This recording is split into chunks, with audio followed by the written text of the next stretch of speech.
नमस्कार, मैं हूं भूपेन साहू। आप देख रहे हैं प्रखर टीवी। प्रखर टीवी धमतरी एवं जिले की सभी खबरों को आप तक पहुंचाता है। तो इस वक्त की क्या खास खबर है, आइए जानते हैं। धमतरी महानदी के सोना रूपी रेत का अवैध उत्खनन लगातार जारी है। जिला प्रशासन द्वारा 15 जून से उत्खनन पर प्रतिबंध लगा दिया गया है। इसके बावजूद भी अवैध उत्खनन किया जा रहा है।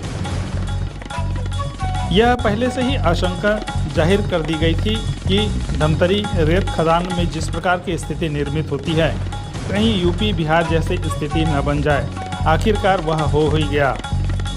धमतरी में सोमवार की रात खदान में चाकू चल गई और इसमें घायल गंभीर रूप से है, जिसे रायपुर रेफर किया गया है। बड़ी विडंबना तो यह है कि इसका मुख्य आरोपी थाने से ही फरार हो जाता है। सोमवार रात धमतरी एसडीएम पीयूष तिवारी लीलर रेत खदान में कार्रवाई के लिए पहुंचे, जहां पर जेसीबी एवं चेन माउंटेन को जब्त किया गया। इसके थोड़ी ही देर बाद वहां पर चाकू चल गई। बड़ी बात यह है कि जिन्होंने चाकू मारा वही रिपोर्ट दर्ज कराने थाने पहुंच गए थे, लेकिन पासा पलट गया और उन पर ही कार्रवाई हो गई। इसी बीच मुख्य आरोपी अंकुर अग्रवाल थाने से फरार हो गया है। इस मामले में पुलिस अधिकारियों पर भी कार्रवाई हो सकती है। यह बात राजधानी तक पहुंच गई है। इस बीच धौंस भी जमाया जा रहा था, लोगों की पहुंच भी बताई जा रही थी, लेकिन निष्पक्ष कार्रवाई यहां पर पुलिस के द्वारा की दिखाई दे रही है। अब देखना होगा कि फरार आरोपियों को पुलिस कब गिरफ्तार करती है और जिन आरोपियों को गिरफ्तार किया गया है उन पर किस प्रकार से कार्रवाई होती है।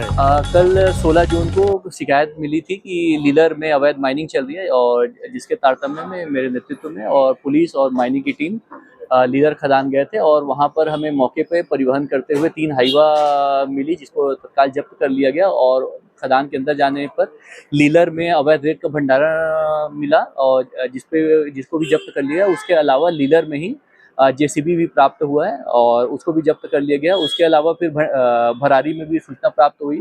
वहाँ पर रेत का भंडारण की उनकी स्वीकृति प्राप्त हुई है, परंतु जितनी स्वीकृति प्राप्त हुई उससे अधिक जगह में उनके द्वारा भंडारण किया गया, जिससे प्रतीत होता है कि यह अवैध भंडारण है। और वहाँ भी 3 मशीनें थी और उनको भी जब्त किया गया। उसके अलावा वहाँ भी भंडारण थी और उस पर भी जब्त करके कार्रवाई की जाएगी। लीलर का जो भंडारण था पूर्णतः रूप से अवैध था, और लेकिन भरारी में जो उनको परमिशन प्राप्त है, परंतु वह जितना रकबा को उनको परमिशन मिला हुआ उससे अधिक रकबे पे उनके द्वारा भंडारण किया जा रहा है। इस प्रकार से वह भी अवैध है। वो अवैध है, किसी के नाम पे नहीं। अवैध जो भंडारण है उसको जब्त की गई है और जो वहाँ पे मशीन है उसको भी जब्त कर यहाँ मंगाया जा रहा है। चाकूबाजी की भी घटना सामने आई है जी, हमारे निकलने के बाद वहाँ चाकूबाजी की घटना हुई है और जिसपे पुलिस द्वारा कार्रवाई की जा रही है। कुछ लोगों को अभी गिरफ्तार किया गया और आगे भी जो प्रार्थी है उनसे बयान ली जा रही है और उसके बाद निश्चित रूप से कार्रवाई की जा रही है।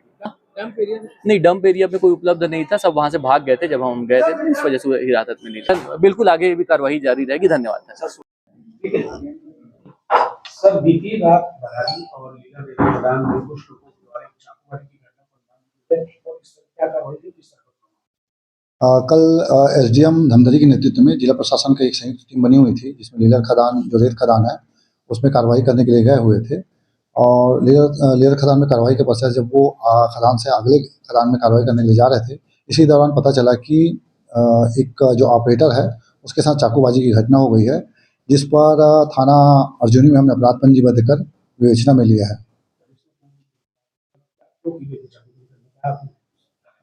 जो प्रारंभिक तौर पे आ रहा है, जो लीलर खदान को जो चलाने वाला अंकुर अग्रवाल है, उसके और उसके साथियों के द्वारा ये चाकूबाजी की घटना को खारिज किया गया है।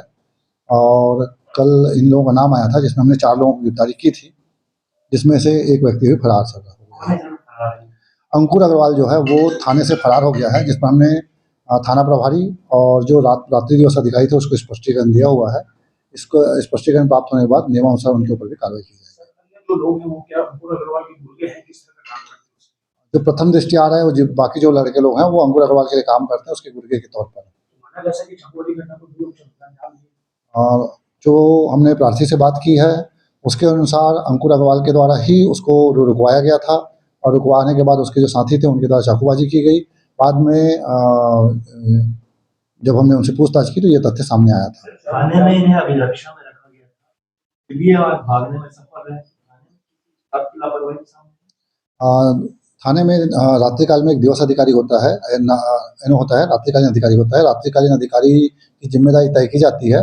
अभी हमने रात्रिकालीन अधिकारी जो था उसको हमने स्पष्टीकरण दिया हुआ है। इसके अलावा हमने थाना प्रभारी को भी स्पष्टीकरण दिया है। अगर उनकी लापरवाही सामने दिखाई देती है तो निश्चित तौर पर उनके ऊपर भी कार्रवाई की जाएगी। घायल को इलाज के लिए जो बठेना हॉस्पिटल है वहाँ पे रखा गया है।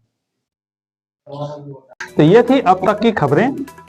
अन्य खबरों के लिए प्रखर टीवी के संग बने रहिए। बहुत जल्द मिलते हैं।